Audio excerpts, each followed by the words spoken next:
Le garabato. Nom latin, Pisonia aculeata.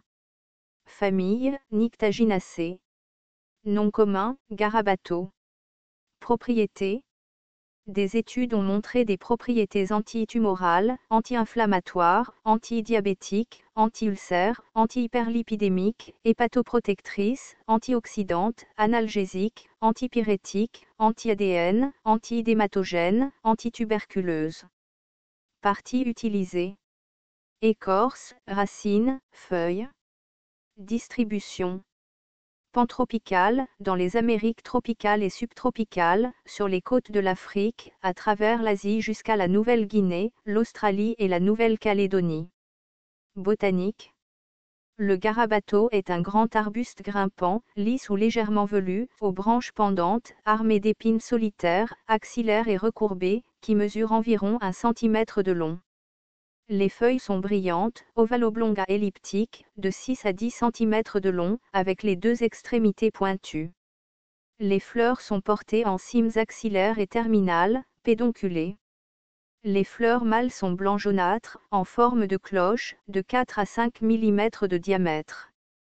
Les fleurs femelles sont ovoïdes et aux dents obscures.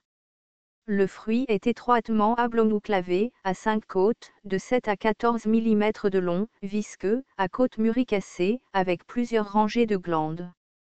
Constituants. Des études ont donné des alcaloïdes, des glycosides, des triterpènes, des flavonoïdes et des composés phénoliques. Médecine rurale. C'est une plante médicinale populaire dans les systèmes médicinaux indigènes en Inde, au Tibet, en Chine et en Corée.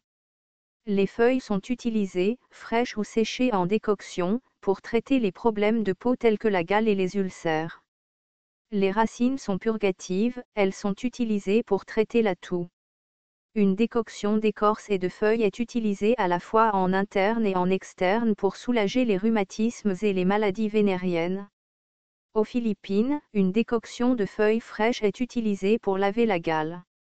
L'écorce et les feuilles sont utilisées comme contre-irritants pour les gonflements et les douleurs rhumatismales. Le jus mélangé avec du poivre et d'autres ingrédients est donné aux enfants souffrant de troubles pulmonaires. En Inde, la plante est utilisée pour la gale, la syphilis, l'enflure. Une pâte d'écorce est utilisée pour les rhumatismes. Une décoction de feuilles est utilisée pour l'hépatite. Danger, aucun connu à ce jour.